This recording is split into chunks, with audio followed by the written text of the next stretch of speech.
These are the confidential counsels which Yahuah gave to Yeshua HaMashiach.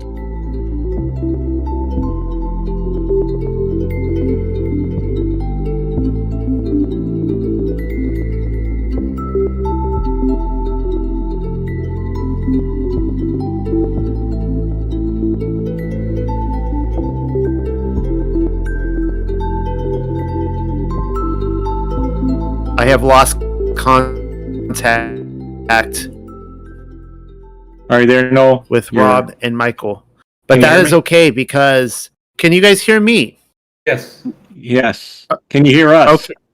I can hear you. Okay. We can all hear each other. So I think we're good. So with that, we're going to move on to the confidential counsels. So let's begin. Shabbat Shalom for the second time this evening. And I say that, of course, because we cut this into two different videos. And I'm going to be opening up reading chapter 9 of Hebrew Revelation, also known as the confidential counsels of Yahuah. So let's begin. Then the fifth messenger blew, and I saw that a star fell onto the earth from the heavens, and to him the key of the deep was given. Then he opened the deep, and there went out smoke from the deep, like the smoke of a great oven, and the sun and the air were darkened by the smoke of the deep. And from the smoke there came locusts over the earth, and authority was given to them to destroy. And it was said to them that you must not damage the green plants, or the plants of the field, or the trees, but only the sons of man who do not have the seal of Yahuah on their foreheads. And it was given to them not to kill them, but to inflict them with pain for 5 months. And their pain was like the pain of scorpions when they sting. And in those days you will act wisely to die, but you will not find it. And the locusts were like horses that are prepared for war. And on their heads were something like crowns of gold. And their appearance was like the appearance of man. And their hair was like the hair of women. And their teeth were like the teeth of a lion. And their trials were like and their tails were like the tails of locusts. And authority was given to them to inflict the sons of man with pain for 5 months. And their king was a messenger of the deep, and his name in the Hebrew tongue is Abaddon, and in the Greek tongue, Apollyon. One pain has passed away. Look, 2 more pains are coming. Then the sixth messenger blew, and I heard a voice from the 4 corners of the temple before Yahuah.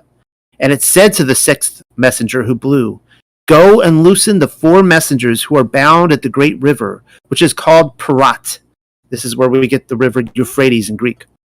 And these 4 messengers were made ready to kill the third of the sons of man in an hour, and in a day, and in a month, and in a year. And the number of their riders was 20 million. And I heard their number. And after this I saw the shapes of the horses, and those who sat on them, that they had garments of pitch and sulfur and fire. And the heads of the horses were like the heads of the lion. And from their mouths there went out fire and smoke and sulfur. And by these 3, the third of the sons of man were killed. For their power was in their mouth, and their tails were like serpents, and they had heads, and with these they killed them. But there were still many sons of man who did not die by these plagues, because they did repentance from their evil deeds by not praying to Ha-Satan, neither to the idols which are made of pottery and of stone or wood and silver and gold, which do not have the ability in them to walk or to speak or to hear, but who did not do repentance concerning their sorceries, or concerning their fornication, or concerning their thefts. So I think we are handing it over to you, Rob. Okay. Last week I did not do any slides on chapter 8, and I did finish those slides for chapter 8, and I just want to drop them in and briefly talk about it. And on chapter 8, the only part I wanted to talk about in that was the comment on the sun, moon, and stars being stricken. We talked about a third of the day and the night did not shine. Did it drop into the... Where is it not going? Let's see if it goes in there. Looks like I'm having a hard time dropping them in. They're not going in. All right. And then I'll drop the other one in, see if that goes. Oh, you can see it. Good. Okay. All right. And so that's the silence in heaven, and it's starting the 7 shofar blasts. So that's shofar 1, 2, 3, and 4 of those trumpets. And obviously, chapter 9, we're going into 5 and 6. So what I wanted to follow up on trumpet number 4 with the sun, moon, and stars is the part regarding tying it in with Enoch, chapter 79, and some books it's chapter 80. If you compare those, you will see a pretty similar description.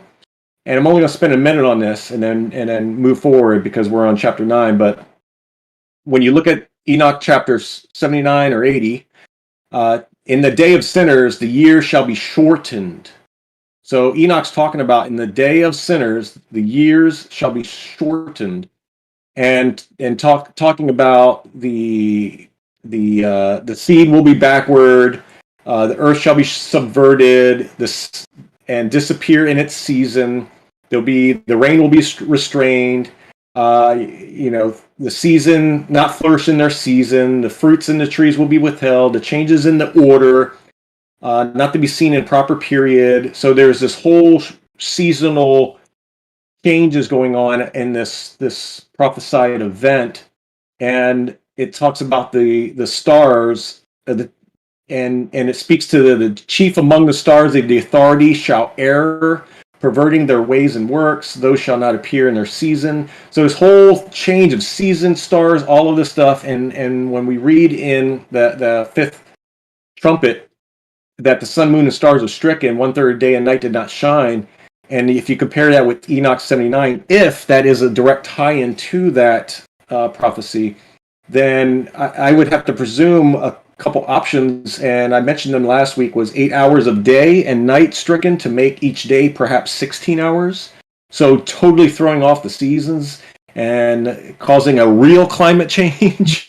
So to speak. So, that's just something I just wanted to throw in regarding last week's 5th trumpet. And I will move on to chapter 9. All right, so chapter 9, I'll drop this in. All right, so the 5th star, or the 5th shofar blast here, is a star that fell upon the earth with the key of the deep. And we see that the star is a being, a messenger, an angel. He opens the deep. We see smoke coming out, and then the sun and the air was darkened from the smoke. Now, where it says locust here, when I was reviewing with Ronit on these Hebrew words, and we see that this is this term for locust is what's used in like when Eve was to have this multiple sorrows put upon her. That word for the multiple is the word for locust. So it's like countless. It's just these sorrows. So here, if we plug in that word and put it as countless or multiple or multitudes, we see that these destroying multitudes or countless ones inflict pain like a scorpion for 5 months to those who do not have the seal or signature of Yahuah on their foreheads.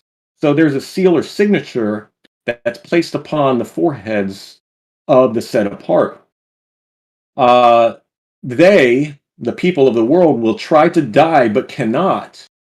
The countless ones look like humanoids armored for battle with golden like crowns on their heads. They have hair like women, teeth of a lion, and long tails.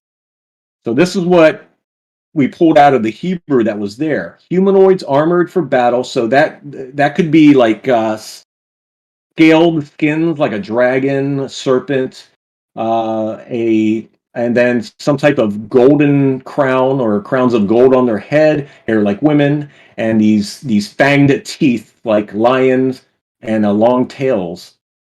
The angel king of the deep, named Destruction or Apollyon, is their leader, and we see here in Joel 1:2-6 a tie-in. Hear this, you elders, and listen, all inhabitants of the land. Has anything like this happened in your days or in your father's days? Tell your sons about it, and have your sons tell their sons, and their sons the next generation. What the gnawing locust has left, the swarming locust has eaten. What the swarming locust has left, what the creeping locust have eaten, what the creeping locust had left, and what the stripping locust has eaten away.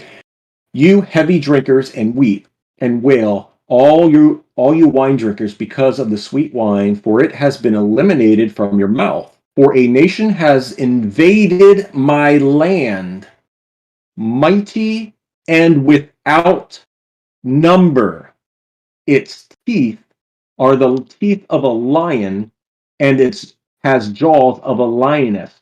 So he's describing a nation that's mighty and without number, which ties in with this description with teeth of a lion to these type of creatures described here in Revelation, countless. It says without number. And the word for locust is multitudes. So tying in the countless ones, inflicting this pain, is like this mighty without number that's spoken about in Joel here, where literally before that it's talking about different types of locusts or multitudes of what they're going to be doing unto the land, or should I say unto the people, causing such great pain. And then I want to tie in a picture what I closely, and this is not what I foresee this exact humanoid to be, but I see it as a close depiction, and I want to speak a little bit about it.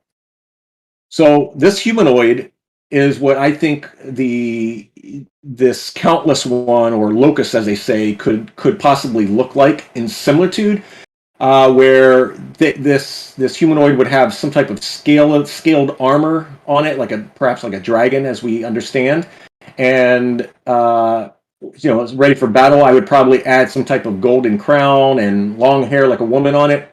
And as you see, the teeth of a lion and the long tail, which talks about, causing a sting like a scorpion. I mean, it could actually be multiple tails. From the translation is somewhat possible.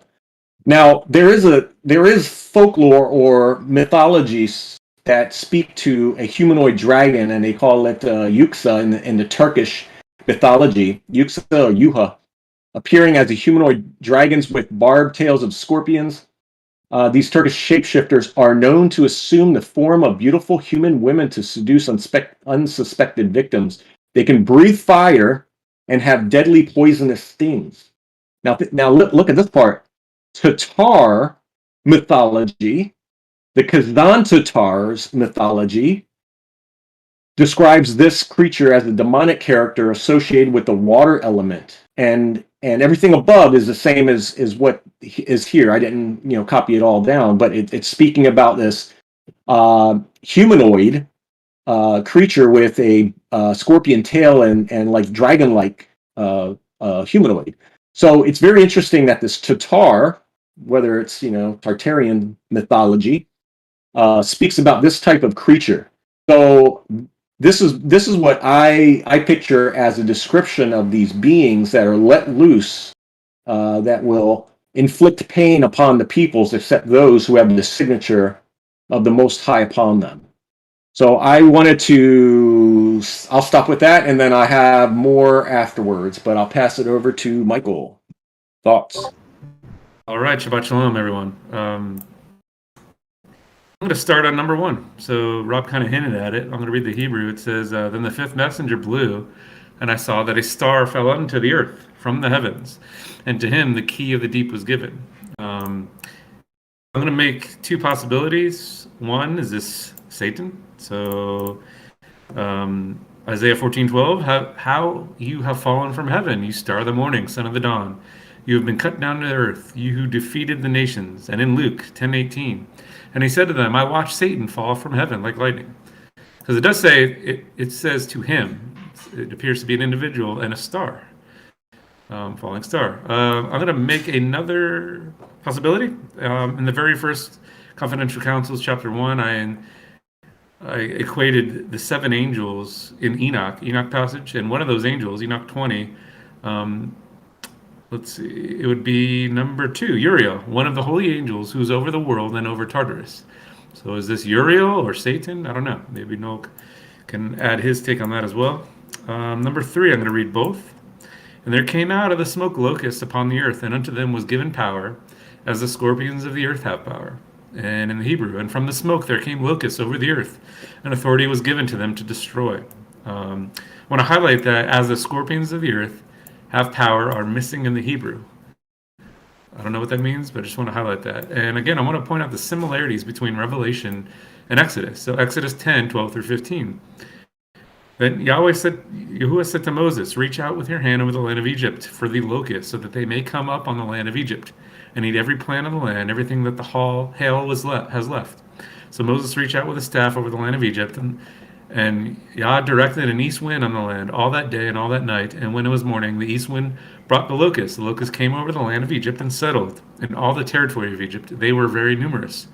There had been so many locusts, nor would there be so many again, for they covered the surface of the whole land, so that the land was darkened. And they ate every plant of the land and all the fruit of the trees that hail had left. So in the John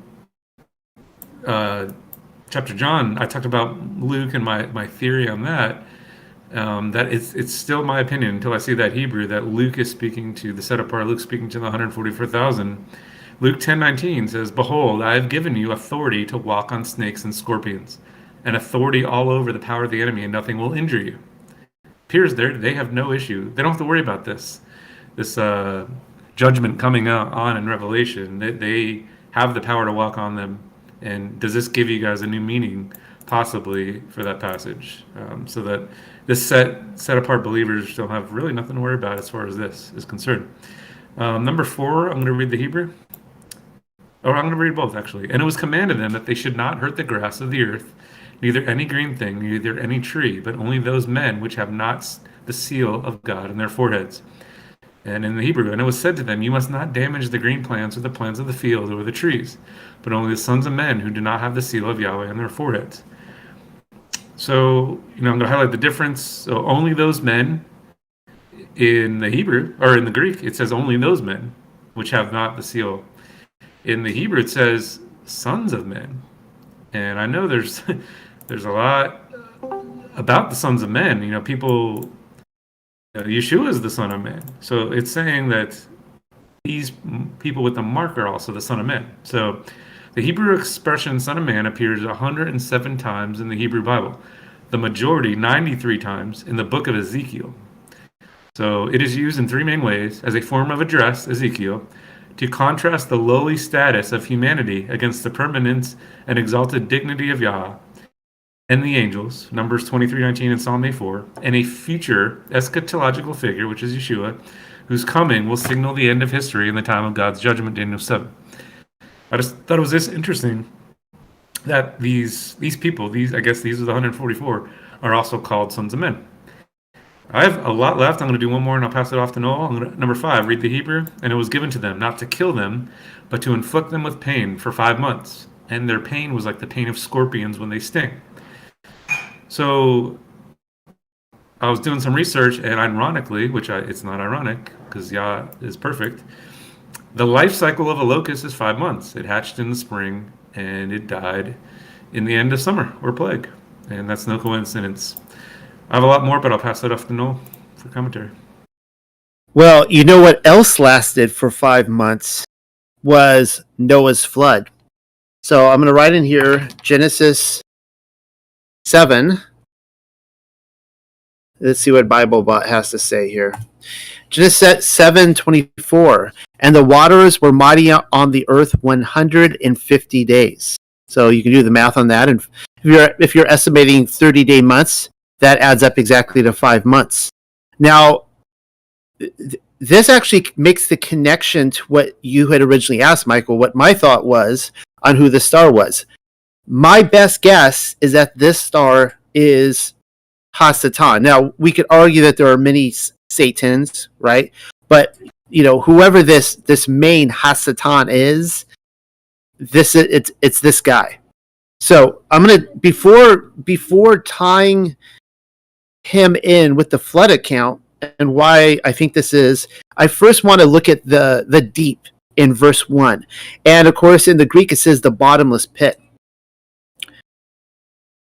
So let's go back to, unfortunately I can't put this in BibleBot, but the Genesis Targum. Genesis Targum, chapter 1, verses 1 and 2, this is what we read. At the beginning, Yahuah created the heavens and the earth was vacancy and desolation, solitary of the sons of men, and void of every animal. And it really, you get this sense here that something went down, something big happens, and now the earth is solitary. And it says, and darkness was upon the face of the abyss. Why was darkness, of all places, on the face of the abyss? That's really, it's very ominous, and it feels like it really gives you the sense that there was this war of light and darkness going on. And so let's read a little bit further on what the abyss is. I'm going to see if I can drop in here Jubilees. I'm not sure if Jubilees is going to come up. I haven't tested that yet. But Jubilees chapter 10, verses 1 through 9, because I want everybody to read this. Yes. I love it when BibleBot comes through. And this is the story of, contextually here, Noah and his family, they've just come off that 5 months of the flood, and they're coming back on the earth, and they are being plagued by ruachs, by demons. Now, keep in mind, by these accounts, demons are the disembodied spirits of what we would call the Nephilim, or maybe the Titans, that the children of the Watchers. These are those that they're, all flesh died in the flood. Everything with the breath of life died, and yet here their spirits still remain to haunt Noah and his family. And this is a problem. Okay, so this is where we're getting contextually here. And it says, and in the 3rd week of this Jubilee, the unclean demons began to lead astray the children of the sons of Noah, and to make to err and destroy them. And the sons of Noah came to Noah their father, and they told him concerning the demons, which were leading astray and blinding and slaying his sons. And he prayed before Yahuah his Elohim, and said, Elohim of the ruachs of all flesh, who has shown mercy unto me, and has saved me and my sons from the waters of the flood, and has not caused me to perish as thou didst the sons of perdition. For thy grace has been great towards me, and great has been thy mercy to my soul. Let thy grace be lift up upon my sons, and let not wicked spirits rule over them, lest they should destroy them from the earth. But do thou bless me and my sons, that we may increase and multiply and replenish the earth.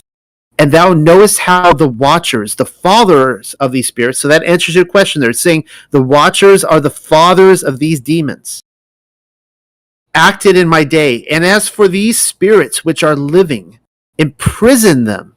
And so it's interesting. He actually says that the spirits are still living. They're not dead, right? Everything else died, but they're still here. And Noah's begging Yahuah, and he says, imprison them and hold them fast in the place of condemnation, and let them not bring destruction on the sons of thy servant, my Elohim, for these are malignant and created in order to destroy.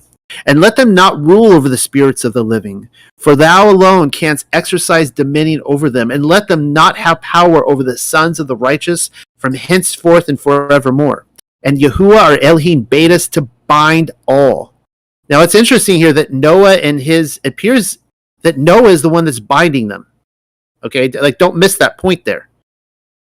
And the chief of the spirits, Mastema, so Satan here, Hasatan, is identified as being called Mastema, came and said, now he's protesting, right? Now he's the accuser, and he's going before the Most High here, and he's protesting this decision. So listen to what he says. Adonai, Creator, let some of them remain before me, and let them hearken to my voice, and do all that I shall say unto them. For if some of them are not left to me, I shall not be able to execute the power of my will on the sons of men, for these are for corruption and leading astray before my judgment. For great is the wickedness of the sons of men. And he said, so this is Yahuah responding, I believe. Let the 10th part of them remain before him, and let 9 parts descend into the place of condemnation. So if I'm getting the order of events right, this great deep is like this bottomless pit is a prison where these spirits are cast. We saw that it was present at the creation account, that there was darkness looming over it. So that's really strange, and wondering, well, what went on? Who's in there? Why? So now Yahuah is throwing these demons into the deep, the abyss, and he's throwing 90% of them in there. So when you can think about all the demons on the earth, that's just a tenth. That's just a tenth, according to this account of what's going on in Revelation. And they are then, and I think that this scene in Revelation is that other 90% being, I don't know if it's the whole 90%, but a large amount of them coming out to destroy the earth. So with that, I will pass it back over to Rob. Okay. I will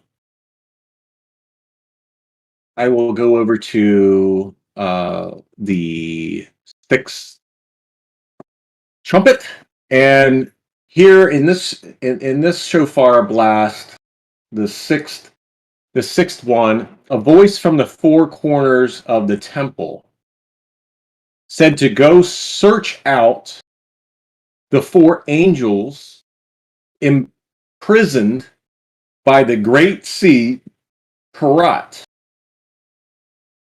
All right, I'm going to drop this in so others can follow along.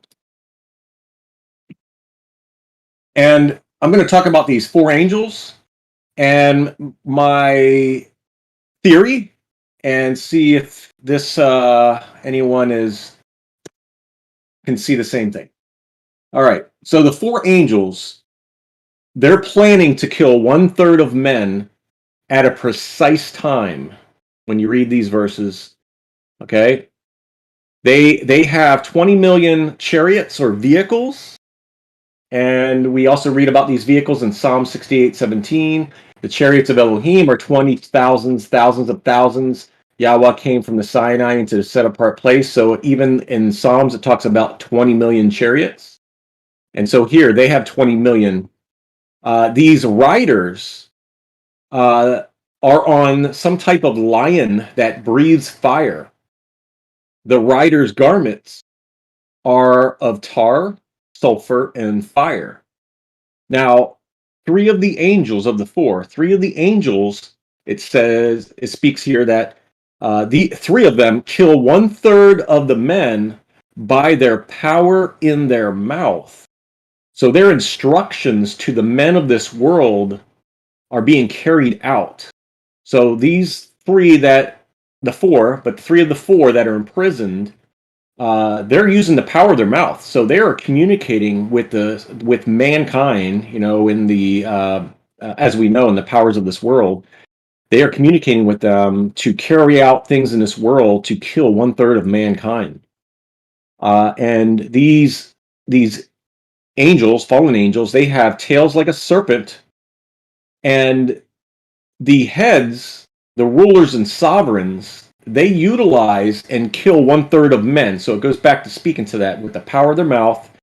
They influence the heads, rulers, sovereigns of the world to utilizing them to kill 1/3 of men. And I compare that to like the Hydra network, as many of us may be familiar with in speaking in those terms. So many who do, okay, now, and then it talks about the many who did not die, but did repentance from their evil deeds, such as praying to Hasatan and idols. Many of them did repentance. And those who did not repent of their sorceries, fornications, and theft were not spared. So comparing these 4 angels, I line this up with Ezekiel 39:1-2, whether this is correct or not, but when I'm looking at this, it says, "And you, son of man, prophesy against Gog, and you shall say, Thus said the Master Yahuah, See, I am against you, O Gog, the ruler over Rosh, Meshech, and Tubal, and shall turn you around and lead you on, and bring you up from the uttermost parts of the north, and bring you against the mountains of Israel." So could these four angels possibly be Gog, who rules over the other three, Rosh, Meshech, and Tubal? Could this be speaking about in Ezekiel in referencing these four angels being Gog, Rosh, Meshech, and Tubal in carrying out these plans to destroy 1/3 of mankind in this, quote, Hydra network? So that is what I tied in this sixth trumpet or shofar blast in comparing that with Ezekiel and what the Hebrew is saying in the word. So that is what I wanted to share and pass it along to others. Michael? All right, thank you, Rob. I'm going to start again with number 11. So you'll notice a trend pretty much every Shabbat I have to get in my wisdom verses, and I'm going to start here. So number 11, I will read both. So they had a king over them, which is the angel of the bottomless pit, whose name in the Hebrew tongue is Abaddon, but in the Greek tongue hath his name Apollyon, and in the Hebrew. And their king was a messenger of the deep, and his name in the Hebrew tongue is Avadon, and in the Greek Apollyon. So I did a search on Abaddon, and I find it really interesting that besides Revelation, it is only mentioned in wisdom literature of the Bible. So Job 26:6, Job 28:22, Job 31:12, Proverbs 15:11, and Psalms 88:12. And then in Revelation, it's also mentioned, talking about the number of the beast. So here is wisdom. Let him that hath understanding count the number of the beasts, for it is the number of a man, and his number is 666. Any coincidence? I don't think so. So a cross-reference is Proverbs 9:14. So if we know who wisdom is, listen to this. She sits at the doorway of her house, on a seat by the high places of the city, calling to those who pass by, who are going straight on their paths. Whoever is naive, let him turn in here. And to him who lacks understanding, she says, Stolen water is sweet, and bread eaten in secret is pleasant. But he does not know that the dead are there, that her guests are in the depths of Sheol. Wanted to highlight that wisdom has guests down in Sheol. These are, in my opinion, these are the guests for her son's wedding. You know, the wedding supper of the Lamb. This is when she will resurrect people. And that also ties in with Abaddon. Number 12, I'm going to read both. So one woe is past, and behold, there come two woes more hereafter. And in the Hebrew, it doesn't say woe, it says pain. So one pain has passed away. Look, two more pains are coming. And as you know, as we continue to read in Revelation, there'll be three woes. I want to read a cross-reference in Sirach. Sirach 2:12 through 14 talks about those three different woes. So, woe to be to fearful hearts and faint hands, and to the sinner that goeth two ways. First woe. Second woe. Woe unto him that is faint-hearted, for he believeth not. Therefore shall he not be defended. Second woe. Third woe. Woe unto you that have lost patience, and what will you do when the Lord shall visit you? I just thought that was a cool cross-reference. Sirach tells you about three woes, and Revelation also has three woes. Number 13, I'm going to read both. And the sixth angel sounded, and I heard a voice from the four horns of the golden altar, which is before God. And in the Hebrew, then the sixth messenger blew, and I heard a voice from the four corners of the temple before Yahweh. So golden altar and corners of the temple. I'm going to do a cross-reference. In 1 Kings 2, we read that Joab rushed to the altar and grabbed hold of one of its horns so that King Solomon wouldn't kill him. In other words, the altar was a place of sanctuary from the wrath of humans and of God. Is there a correlation to this with 1 Kings 2? I have three left. I'll do one more and pass it off to Noel. Number 14, I'm going to read both. Saying to the sixth angel, which had the trumpet, loose the 4 angels which are bound in the great river Euphrates.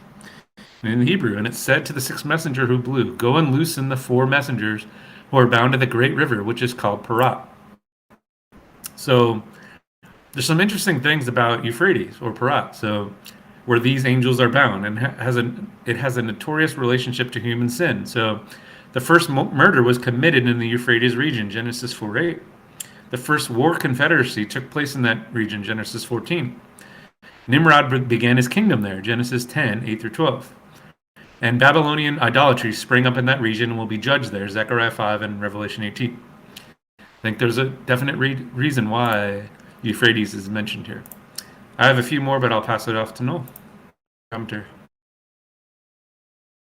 Well, I think you're absolutely right, Rob, in talking about Gog Magog here.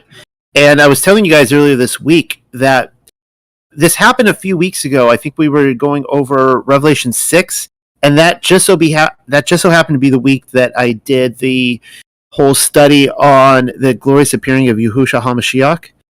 And again this week, this last Thursday, I talked about Gog and Magog and trying to see how it fit within the narrative. And I have a lot of questions still, a lot of unanswered questions. But then it occurred to me, as I'm studying this, I'm like, oh my, like, this appears to be Gog and Magog. I'll direct you to verse 7, where it talks about the locusts were like horses that were prepared for war, and on their heads were something like crowns of gold, and their appearance was like the appearance of man. You can compare what's happening here.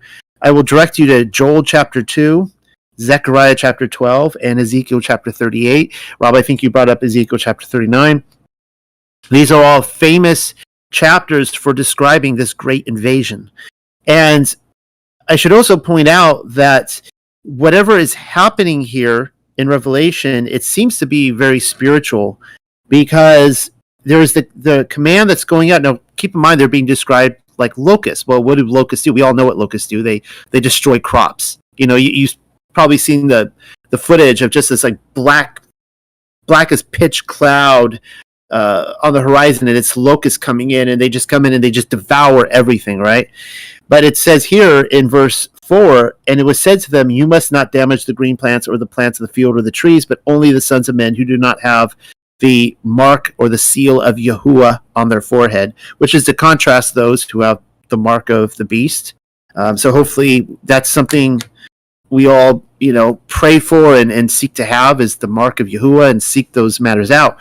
I just wanted to point out that this is in complete contrast to damaging physical things. This is going after the souls of men.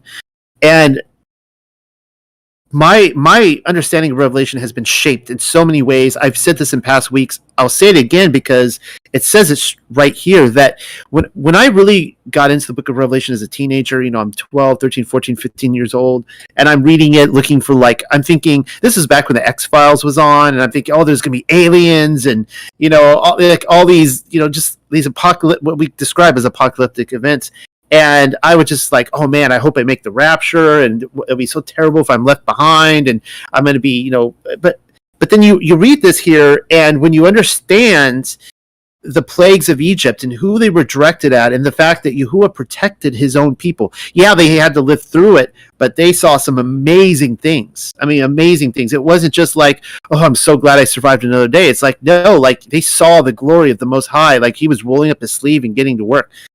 And so we see here in verse 20, and I believe Rob and Michael already commented on this, but it's worth repeating again. But in the Greek, it says this, and the rest of the men which were not killed by these plagues yet repented not of the work of their hands. Well, that's very different from what the Hebrew says. The Hebrew says, but there were still many sons of men who did not die by these plagues because they did repentance from their evil deeds.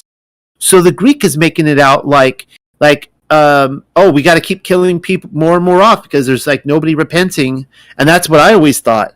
But then in the Hebrew, it says no, it says that the people who aren't killed or hurt are those who are repenting. And so this is what we have to remind ourselves on, that if we are truly turning to the Most High and repenting of our evil our wickedness, of our evil ways, and we are becoming set apart, which means to be set apart from the world through obedience to our Father and His ways, then these spiritual attacks that are coming, or at least for this generation, and I believe for our generation as well, will not affect us. And I said this last week, I'll say it again. I think a lot of us can hopefully agree that what we're seeing happening on the world right now, that across in the narrative on every media in literally every country, and what all the governments are enforcing right now, are not affecting those of us who are living a set apart life. And even though it's looking bad, like we're going to lose our jobs, all these different things happening, like I hope everyone here is seeing the provision of the Most High. I said this when the event first was rolled out, that it's going to be dark times ahead, but for those of us who have faithfulness to repent and to turn to the Most High, we're going to see Him at work in ways that the people who are not repenting and are living in fear and are succumbing to the government and all the things that they're telling them they have to do, they're not going to see the Most High at work. If they do see the Most High at work, or at least what they think it's going to be, they think it's going to be through the government. So I just wanted to throw that out there. And I probably have some more to talk about, but I don't feel like I need to quote from Joel chapter 2, Zechariah 12, Ezekiel 38. I'm throwing those out there because that would take a long time to read through those.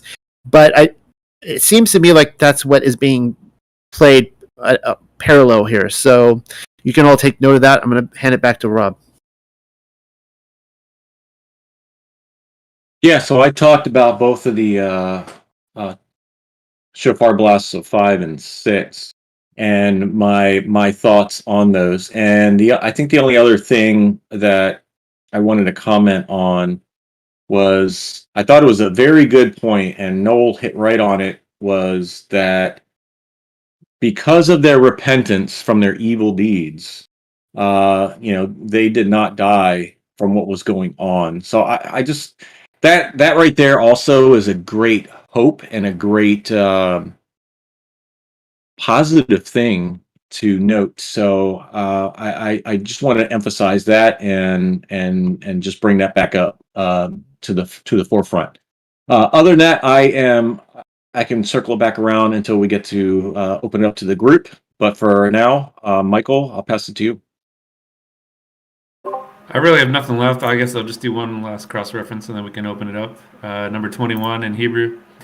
But who did not do repentance concerning their sorceries, or concerning their fornication, or concerning their thefts. Wisdom of Solomon 12, 3-6. For it was thy will to destroy by the hands of our fathers, but both those inhabitants of thy holy land, whom thou hatest for doing most odious works of witchcrafts and wicked sacrifices, and also those merciless murderers of children, and devourers of man's flesh, and feast of blood, with their priests out of the midst of their idolatrous crew and their parents, that killed with their own hands soul, destitute of help. I was going to speak on the repentance, but you guys both did, so that's all I got. We can open it up if we want to. Yeah, let's open it up. Sounds great. I didn't see any questions, so maybe if someone had some comments, Ronit or anybody else.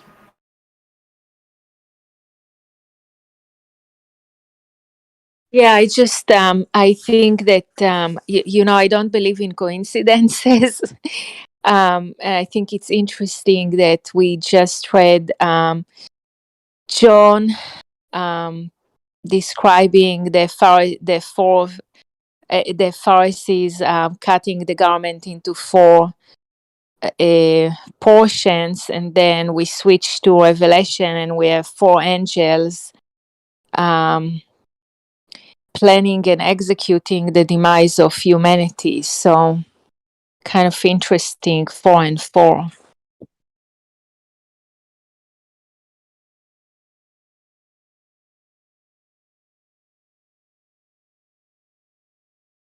Yeah, and as Michael just wrote out, there's also 4 rivers in Genesis, of which one of them is the Euphrates.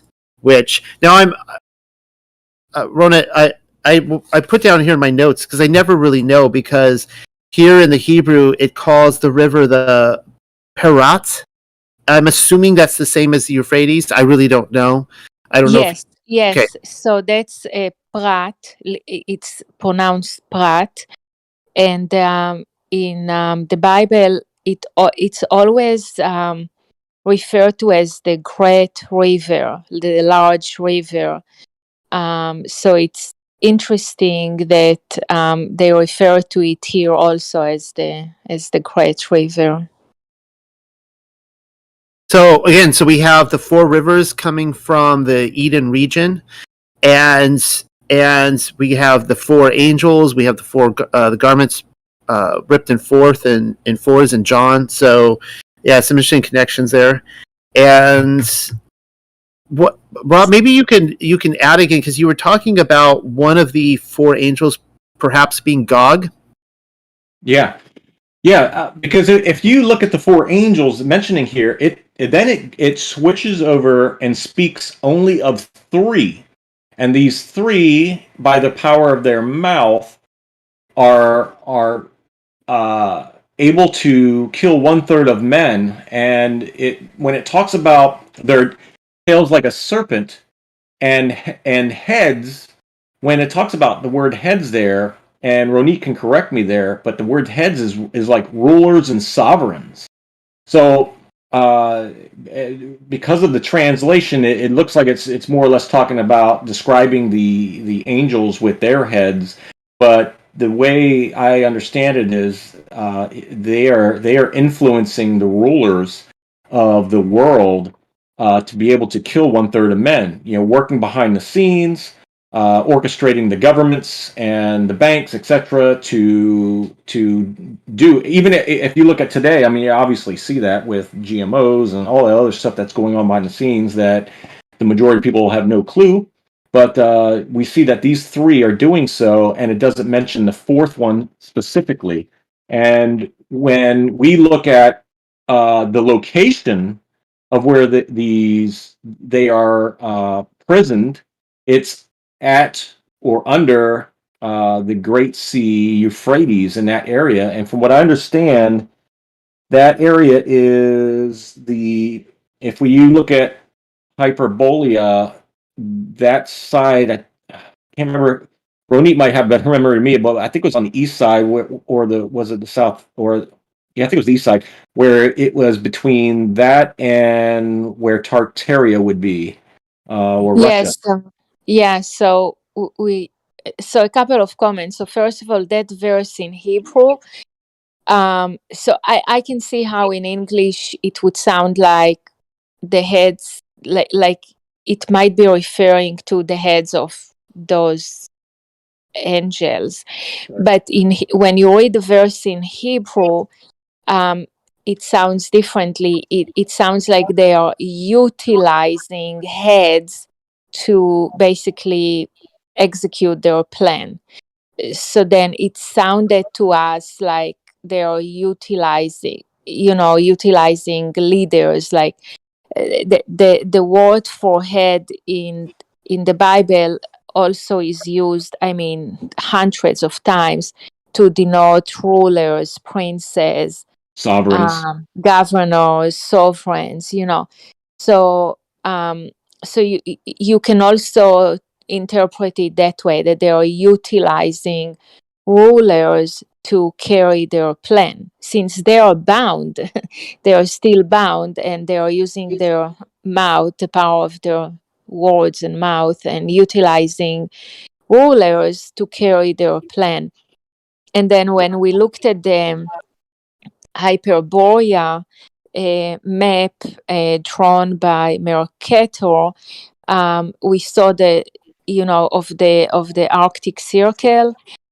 So he shows like the four rivers, and you could hypothesize that this is where Garden of Eden is, and those are the four rivers. So the river that goes to the east is the river Prat.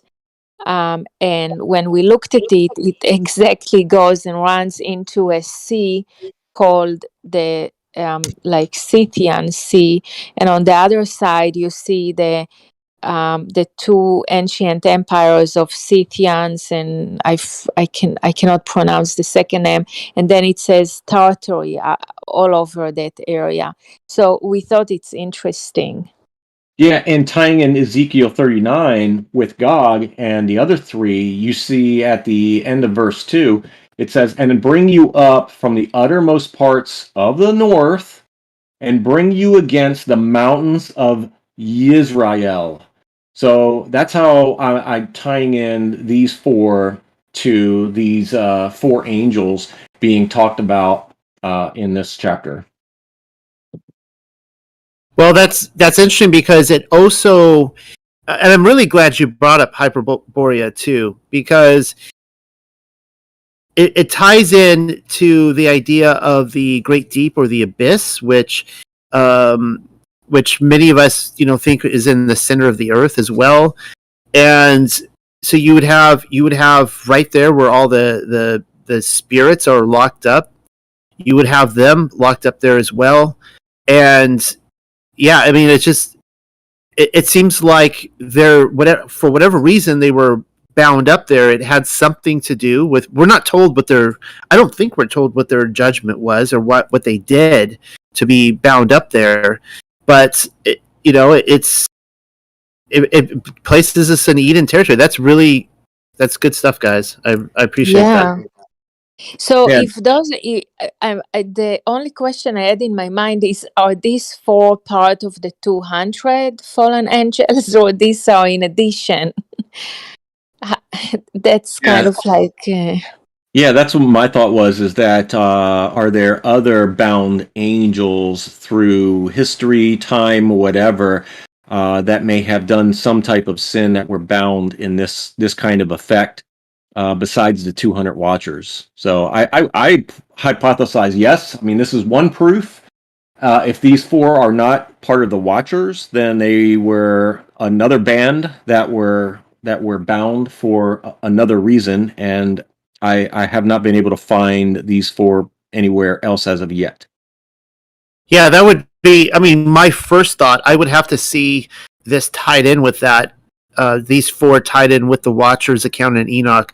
But my first thought would be that for any number of reasons that angels can be disobedient to the Most High, and they could be punished accordingly. I can give you one example in the Genesis Targum where Yaakov is where he sees the ladder, Yaakov's ladder, and according to the Genesis Targum there, that two of the angels are able to ascend up that ladder that night, and they're part of what he sees. Those are the same two angels that were kept on the earth since Sodom and Gomorrah was destroyed, because they actually did not fulfill their mission. They didn't actually do what they were supposed to do, and you can kind of see a little bit of that if you go back. And that's a whole different topic to go look at what the angels were supposed to do and what they ended up doing. But because of that, they weren't able. They weren't buried, but they weren't able to return for like a couple hundred years almost. And so there's that account. We see, I'm trying to think of another accounts, but there's probably a few others, but where we see angels disciplined, and it wasn't just the Watchers. That was, it was mentioned because it was a big one. Obviously, that was a big incursion that happened.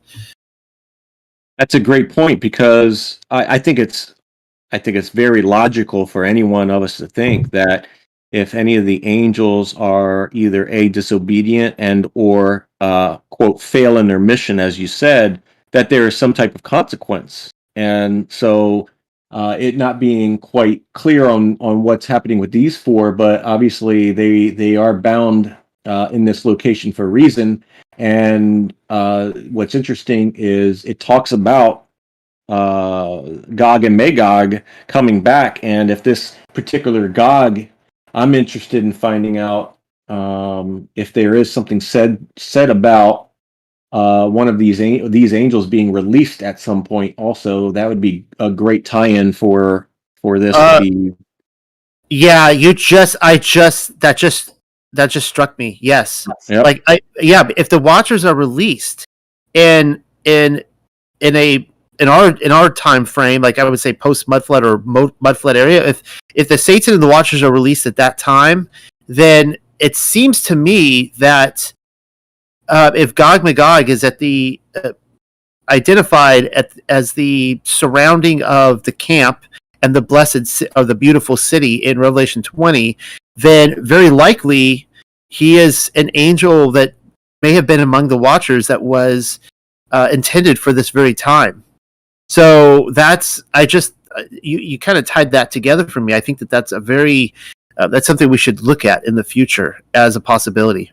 Well, that and another possibility, I would say, is if Gog came up against the kingdom, in Millennial Kingdom, and at the end of it, perhaps if he was part of that and rose up against it, perhaps he and the other three were imprisoned for either who knows, eternity, or until a later time to be released.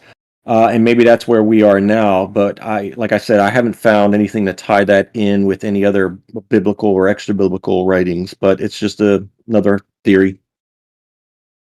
Well, I had never tonight. Was the first time my kind of like my head's being unjarred here on this idea of Gog being an angel or a spiritual being, because we know that Gog comes from the originally Magog, which was one of the sons of Japheth. So one of the grandsons of Noah through Japheth, and then that created that whole kingdom up there.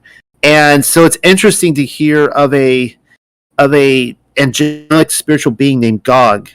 That's So I have a lot of digging to do on that, and I'd be curious if there's texts out there that talk about this more in depth from a spiritual perspective. That's all I got on that, but that's just fascinating. Does anyone else have any thoughts on that? Yeah, I had a thought about the Ezekiel 39 verse that Rob was talking about with the different names, Gog and Meshach, Tubal, and Rosh. And what you said is that the sons of Japheth, they have a Magog in the sons of Japheth. They have a Tubal. They have a Meshach. They don't have a Rosh. So I was looking around where else Rosh is mentioned, and I found it in Isaiah 66, where Rosh is mentioned with Meshach and Tubal again, as well as Javan, who Javan is another son of Japheth. And then the last son of Japheth is Tyrus, which kind of sounds like Tyre. I don't know if that has any connection there. But I was wondering if these angels are more like those that are over, those that are like appointed over the lands of these patriarchs.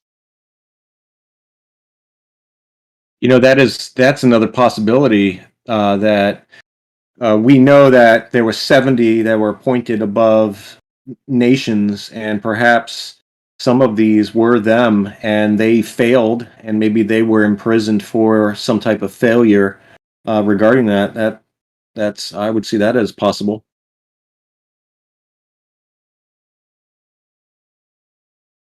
Good point. Well, I just wanted to go back to the Hyperborea real quick, because I'm really glad you brought that up. Because when I was driving for almost all day yesterday, and for those of you who are around on Thursday night, it hasn't gone up on my podcast or YouTube land yet, but I opened up my presentation talking about like electrical discharges and the treeing effect it creates on people, and then in showing the Grand Canyon, but then rivers all over the world. And it really struck me.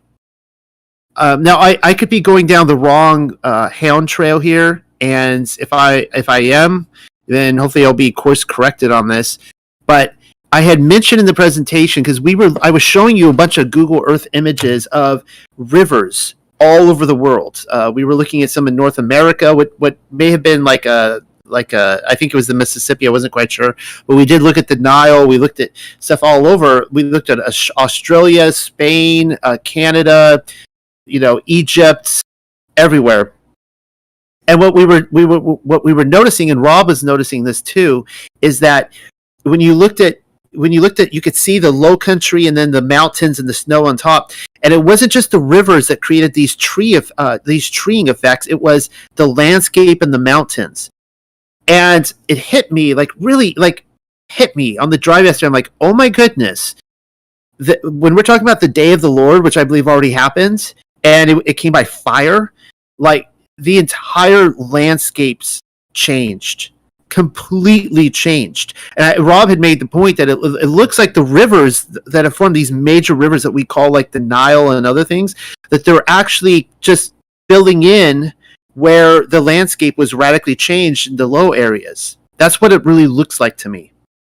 And so when we're looking at for these locations, like where is the Euphrates River, where is the Nile River, where all these different things, and I'm of the opinion now that the landscape has changed so radically when that fire came down that everything, the world changed as radically in its landscape as it would have in Noah's flood. Like, we talk about Noah's flood coming and just changing, wiping away the landscape. I feel like the day of the Lord did the same thing. And that's where it finally hit me. Like, that's why we don't know where the lands are. We don't know because they've changed. I don't know if anyone else is tracking my thought right now. But the day of the Lord being around when? Yes. What was that, Mike? The day of the Lord being around when, or where are we placing this? Well, I'm placing that before the kingdom. Yeah. Before the kingdom was brought in was the day of Yahuah. That was the day when he came in and destroyed Babylon and just with fire. Fire, smoke, fire. Like this is Sodom and Gomorrah was a sign of what would come in the day of Yahuah, and I'm saying that happens. And a lot of these spirits we're seeing working in Revelation, because if we recognize that spirits are angels are behind like lightning and all that kind of stuff, and hail and so on and so forth, that these spirits we see moving around, like the 20 million and all these different stuff, they may be like just the going through just electrocuting, fire, lava, whatever you want to call it, just fervent heat just going through and destroying everything.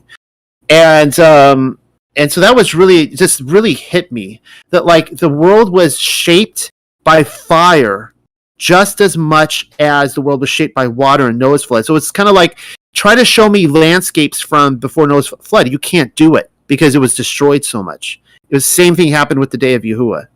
And so that's why I just appreciated Rob's comment about Hyperborea, and recognizing that those four rivers is more likely the original river Euphrates and not what they're saying is the Euphrates now, which could just be they're just trying to fill in the maps at this point.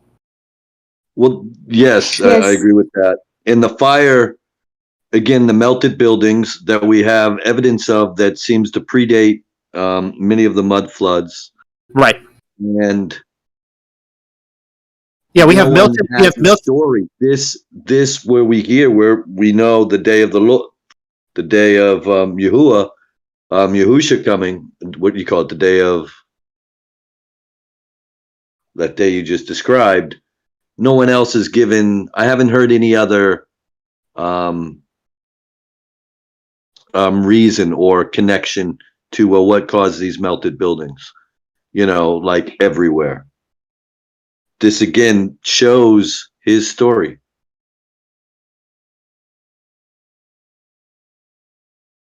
Yeah, that's in my opinion. Nothing else explains what we're seeing all over the world. Just the melted buildings, melted mountains, melted what could be whole cities that are now looks like hills and canyons and stuff. And you've probably all seen the mountains where like you could see the windows and the doors in it, and people think they're just natural mountains, and it's like, no, I think that was a building.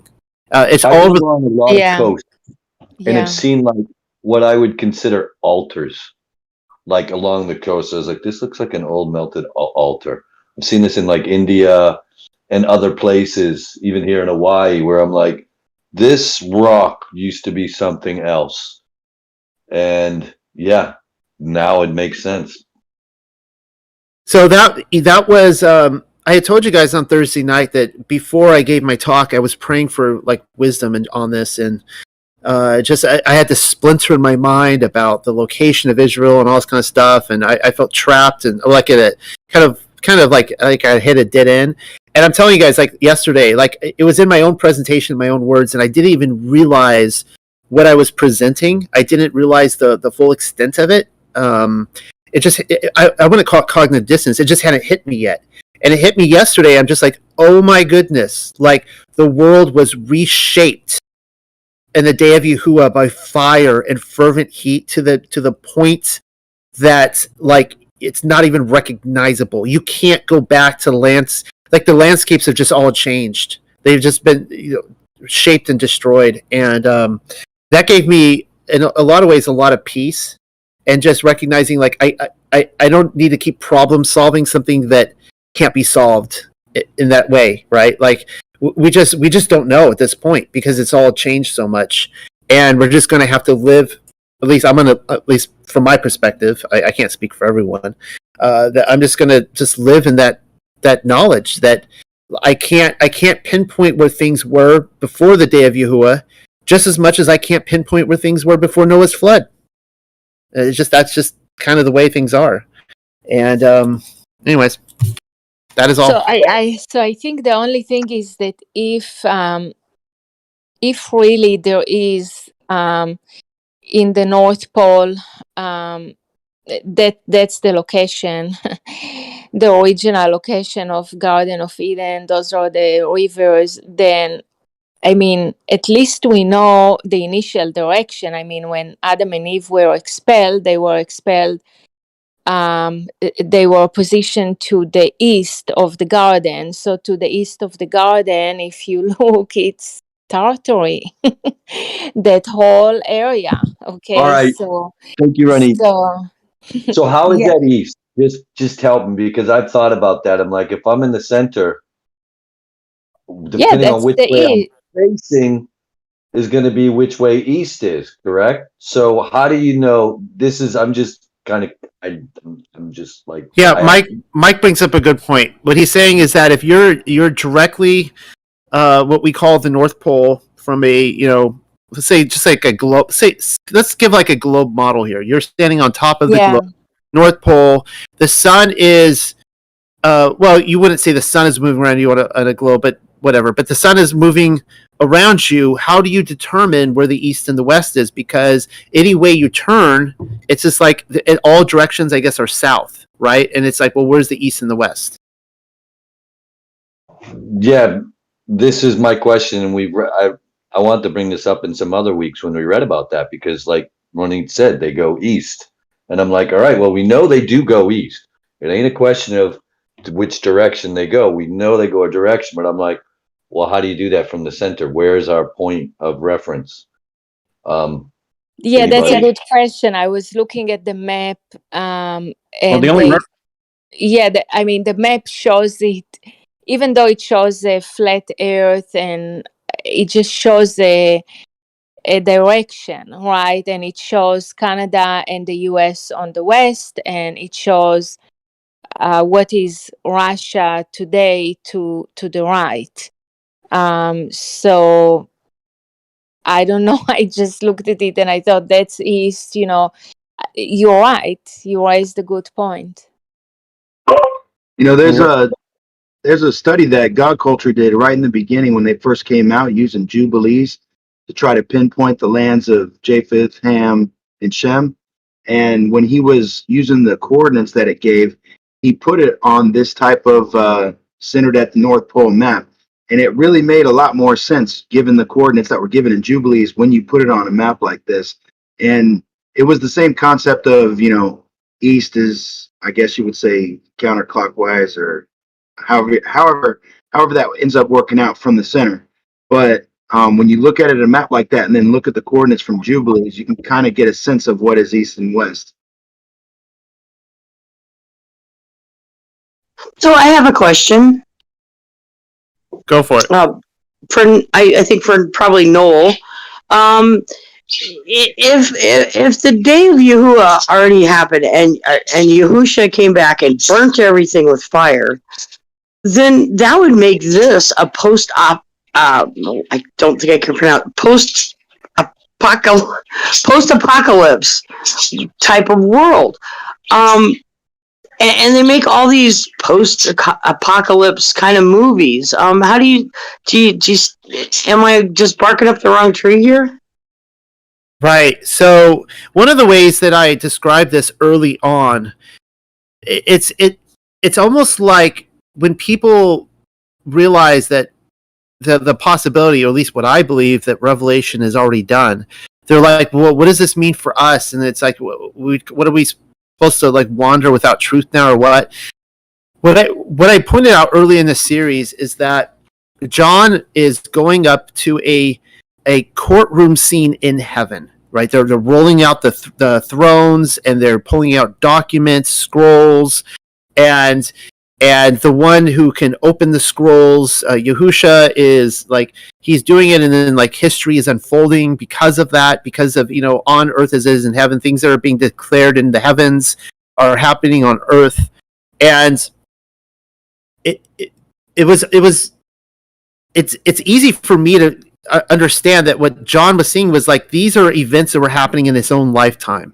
He was seeing these events but that doesn't mean that just because Revelation ended, that they're still not meeting in courtrooms in heaven, that the divine council isn't there, Yahuah with all his angels and his Elohim and the sainthood and all these different people, and they're meeting there, and they got documents and scrolls, and they're opening seals, and things are happening. And so the thing about Revelation is that people are always trying to make it. It's almost like you're putting two images on top of each other. They're trying to open up the newspapers and say, well, like Chernobyl's like a big one, right? We're trying to look at these different events, 1948 Israel and all these things, and try to make it fit. And it's never a perfect fit, but you can see a lot of similarities. And I think that's important to note, everybody, that things that. This idea of demons being released, and Hasatan, and stars falling, and all these things, like they're repeated events. I can imagine that. Let's just assume that we've got 10 to 20 years left on this earth, right? Maybe 3 years. I have no clue, but we're coming up to the end. If I were to have a vision like John, if I were to be taken up to the heavens and shown the courtroom, I would imagine that I would write down like very similar events. And so that's comforting for me to know that it's not just that it's necessarily done away with because it's already happened, but it's just we're seeing the patterns of how these things do happen. I don't know if that makes any sense. And I don't know if that's really what you wanted me to address. If I address that wrong, then repeat the question, and my apologies. I think maybe she was referring to the fact that post-apocalypse you expect everything to be destroyed and like dystopian. And what we are seeing is when we look at all of the magnificent architecture and everything, we see that actually we most likely we had utopia for a little bit. So but that's how we explain it with the millennial kingdom. I guess I believe we're post what we call apocalypse. That happened when we're looking at like all these movies and stuff like Mad Max and these films, and it's funny how like ultimately the sons of Cain like to tell their own story over and over and over again. It seems like Hollywood is just the sons of Cain and Satan and the sons of Satan telling their story. Well, one of the things that gets us looking for the worst, they're already slipped in the back door. And they're doing their worst.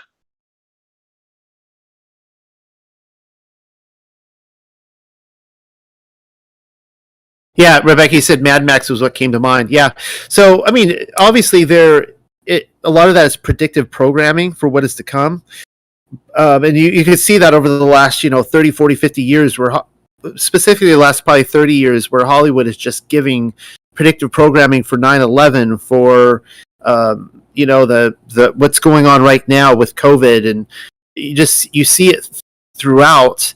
And at the same time, though, like the whole Mad Max thing, like that may have been like a post mud flood event, right?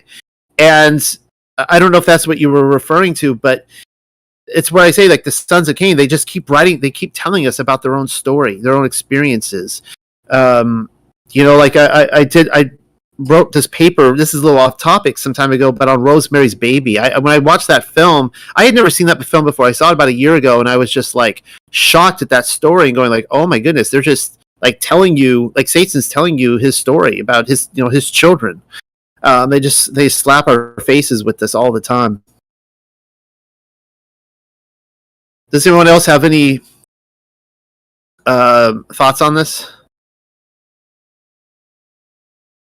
Yeah, exceeding abundantly. You mentioned that the rivers could be the trenches of the sea before the flood. That's a definite possibility, and I know that many people have speculated on that before as well.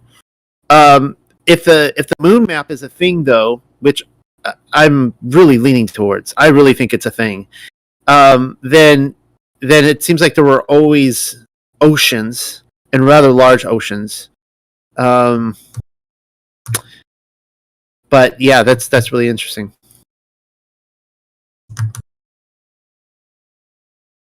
It's funny as I was just talking with Rick Kummer recently a couple weeks ago, and we were talking about all the information we have out there. And he was basically saying we're at a point in history where all the research and information is pretty much out there. We're at a point where we just have to pick and choose, because we can all like, well, I really like this and I really like that, but it's almost like we have to just accumulate it all and then see, okay, how does this all fit, and what do we need to disregard or discard or set aside, because there's so much out there. Robbie, I think you were going to say something. Well, regarding that, you're correct. There is so much, and we have to disseminate it all. But my only comment on the direction is reviewing scriptures and looking for the clues of when it says something is east or north, south, west, etc. If we can actually pinpoint and know where that is. So when it's talking about the Garden of Eden is east, well, if we knew exactly where it was, then we know where east is. Just references like that.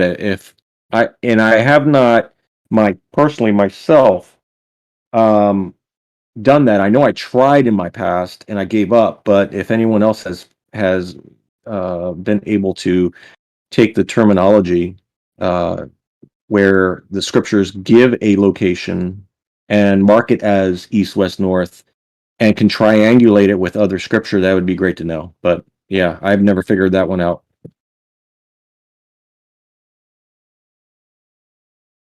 Well, if we knew where Euphrates, the true Euphrates, was, then we could, right? Or if we know where it is, then we could. Yeah, but in the map, the four rivers look the same size, more or less, and the Prat river to the east is supposed to be significantly larger. That's how it's always described with that adjective. So I couldn't figure out which one of them is larger. They look more or less the same.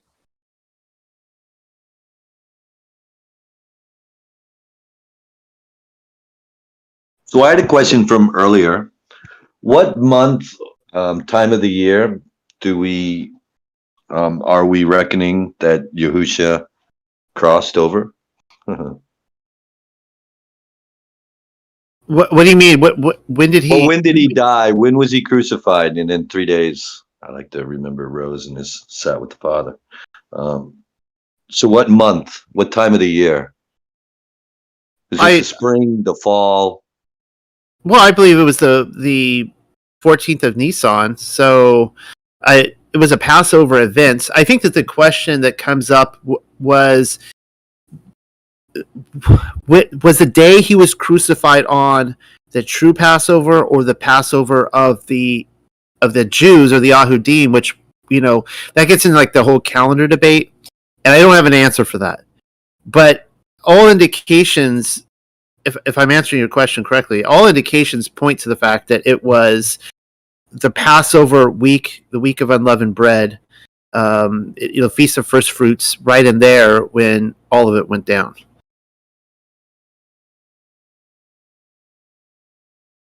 So if the years are right, which month would that fall in? Oh, which month? Well, what we would call Nisan, which is the first of the Hebrew months. I don't know which one it falls on the Gregorian calendar. Like was it March or April that year? I don't know. I can't answer that. Right, but it would be either March or April. Lisa, it looks like you want to say something. What? Say that last thing you just said, Mike. Excuse me. You just said. It would be March or April. Yeah, it would be March or April. Well, it was probably most likely April by the time it was Passover. So even if one of B was at the end of March, you still got 2 weeks to go before Passover. So it's, the first month of the true year is when he died, if that's your question. Yes, that's my question. Yeah, I was asking it earlier for some reason. And then I'm remembering, some of the feast days and such. So it would have been in the, once again, first month, like what we say, which would be coming March, April. And in this case, probably April, because it would be a little bit later. Yeah, I've had some things bogging me down. I've been working on the part 3 that really is just a total breakdown of the whole crucifixion week and how it confirms the calendar. And so there's a lot of detail in there, but I'm hoping to get that out like real soon. I was just thinking about that today or yesterday, Lisa. I think just today, I was like, I wonder where she is on that article. Well, I look forward to, once again, and the great conversations that we have with it. Because one of the things I really like about our conversations here, and it's the way the information is shared. No one's pushing necessarily anything as right or wrong. We're looking at it as, but we have a, let's just say, opinion or feeling where we go, well, scriptures back this up. And I think the way you present it in this is, again, it shows character, I believe, in terms of it isn't this way, or, it's almost like so many times what we grab on is truth and we push it, and then we realize, that wasn't it. And this goes to what you were sharing, Noel, where a lot of people have built their ministries on a house of cards and they're sticking with it. And so, yeah, we're in some times. Yeah, it's certainly painful to when you come up with this whole theory and you can't back down on it, because then this new information comes along and it'd be like, I'm sorry, well, I sold you guys for the last 5 years of my life on this one theory, but I can no longer believe that now because this new thing came up. And it's easier for individuals or ministries to be like, sorry, we're not going to change our vision because this came along. We're going to stick to this. And it's hard. Yeah, it's painfully hard to have to tell people, disregard like all that work I did for the last several years of my life. We're trying something new now. Yeah, that's going to make it very difficult for anyone that's teaching a specific view, and especially if they are doing a lot based on it, for them to look at anything else, it's going to be very difficult. So yeah, I would agree, and that person would have to eat a very large humble pie if they were able to make that change. Well, the only humble pie I will ever have to eat is if we live in the expected cosmology, because here I am the unexpected cosmology, and so people who come here are to expect the unexpected, including myself. So maybe someday I'll if I ever, well, I won't, but I'll have to say, you know what, I was wrong about everything, in that, it's just, we live in a Copernican universe, and King James only, and yeah, I don't know, but whatever. So that's what's great about, like, I set up a website of exploration and just, trying to seek these things out. So yeah, thank you for. Thing I want to share, What? ask about, was in today's reading of John, the first reading, that it was, I know it's, this moment is definitely described in other parts of scripture, but it was really quick. Like, Pontius is like, yeah, I don't want to kill him. The Yahudim, the Jews, are like, nope, you got to kill him. And then 3 verses later, he's already dead. I'm like, okay, there's we see the story. He's walking, he's got the cross, he's got the crown. He's, there's this time, but in today's reading from John, it was very brief. All of a sudden, he's pronounced, you're guilty, you're going to the, we sentence you to death, and it happened. I just wanted to. Yeah, it was. Also, it looks like he was just hung. I don't know, maybe I missed something. But Yeah, they use the word hang in Hebrew.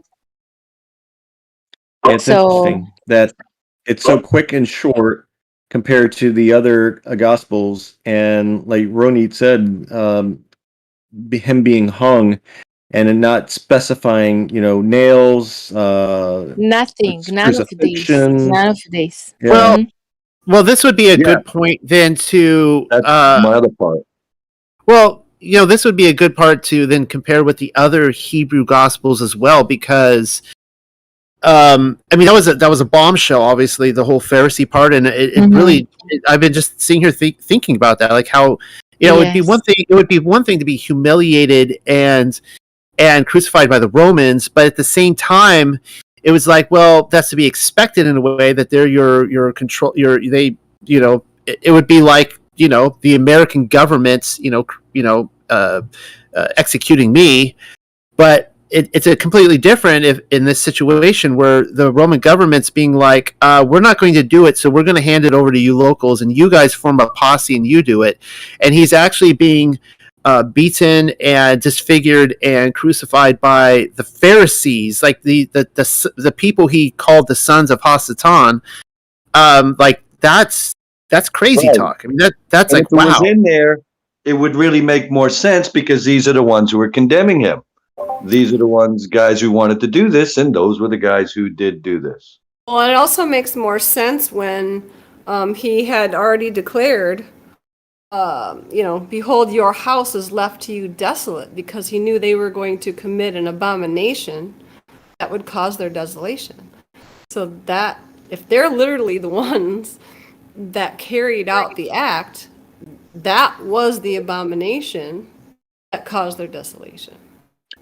Yeah, yes, and it goes back to my comment on Pilate mocking the Yahudim with labeling him as the king of the Yahudim, and doing so, and that's why they were so ticked off, because Pilate putting this label upon the cross. And, they couldn't shift the blame. Yeah, so they're carrying this out, and Pilate put that on there and said, what is written is written. You say, yeah, so they're literally now labeled as killers of their king, in a sense. Yes.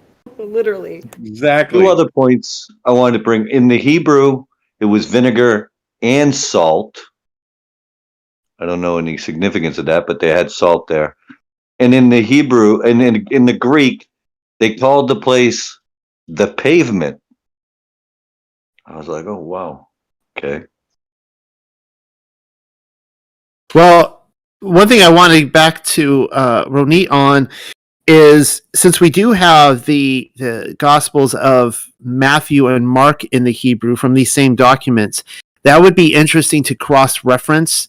Obviously, I couldn't do it in the English because, as you've pointed out, the translators have apparently purposely left out the Pharisees out of this, which is really has me wondering, like, why? Like, what are they benefiting from here?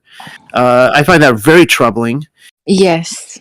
But it would, if you can read the Hebrew, it'd be interesting to, because, like, for example, what if the other Gospels don't talk about the nails, right? What if we were just strung up on a rope? I don't know. But it seems like this is where we can still, guys, can fill in the missing pieces. Like, as Michael pointed out, it was Simon, right, who carried his crossbeam or his cross or his whoopee or whop or whatever, and His whopper. but his whopper, but it doesn't mention in the other. It doesn't mention in John, right? So this is where, and Michael pointed out, like, Miriam here is up close to the cross or the tree or whatever it is, and in others she's further away. So it's one of those things where, yeah, they don't all give the same details, and we kind of. He was there for a few hours, so in a few hours or several hours or however long he was hung there, and in that time, obviously, someone could be standing far away, and 20 minutes later, they could be up close. Like, that's what it's like, at any given time. If you've ever been to a concert or in a large crowd, people move around, things happen. So it would be just interesting to compare notes on all of that. Okay, And, I'll have a look at the other passages. And one more thing about Ranit's question, I think the answer might be as simple as the warp and the woof. So I looked it up in Merriam-Webster. It said as a phrase, warp and woof together, that phrase meant base or foundation. I didn't really know how to connect that, but someone else in here mentioned warp and woof as far as weaving. So I looked that up, and it seems to be that the reason warp and woof may have been used here is because in weaving, the only thing that differentiates the warp from the woof is their directions. If they're parallel, they're the same. If they're perpendicular, they're different. They're warp and woof. Whereas if they were all parallel one way, they'd be all the warp. And if they were all parallel the other way, they'd be all the woof. But when you have the warp and the woof, they're perpendicular. So it might be a way to simply say the perpendicular, which basically means cross. yeah, that was my thought, that it's describing a crossbeam. That seems to be my best. Yep. What's the word in Hebrew? What is the word in Hebrew, Ronit, that's used? I need to look back because the transcript was not legible. It was very hard to read. I tried to figure out, because I was kind of surprised about those two words also. And I just, for the life of me, but I'll go back and I'll try harder to figure out what it says. Because are you familiar with those words or is there a Hebrew word that would relate to that? So the Hebrew word that they used here is that they hung him. They didn't say that they crucified him. And the only place in the Bible where they hung anyone was in the book of Esther, when they hung Haman and his 10 sons. So I need to go back and look exactly how it says in the book of Esther, and then go back and compare. And compare, of course, with Matthew and Mark. Okay. And you might be able to get the Luke document in Hebrew. They just haven't translated it to English yet. But on the website, they may offer the Luke document. The manuscript. Okay. Yeah, they might. Okay. Well, on that note, guys, this was a enlightening study. I never know what Rob and Michael are going to present, but there was some wild things tonight, and specifically Ronit, what she brought forward. But I'm really intrigued by this idea of Gog as one of the four angels in the rivers there. That really got me kind of my head, thinking and turning and that kind of stuff. But anyways, I'm going to be signing out now. I have a long travel day in front of me tomorrow. I probably will not be making it home till about 2:00 in the morning on Monday. So with that, I will be signing out. Love getting together with you guys. This was enlightening. Loved it. You guys keep talking, and shalom, everybody. Shalom. Have a good night. Thank you. Shalom, Noel. Stay away from whoppers. Oh, I will. I will be staying. I am staying away from all mammals. So I think a whopper is a mammal. So There you go.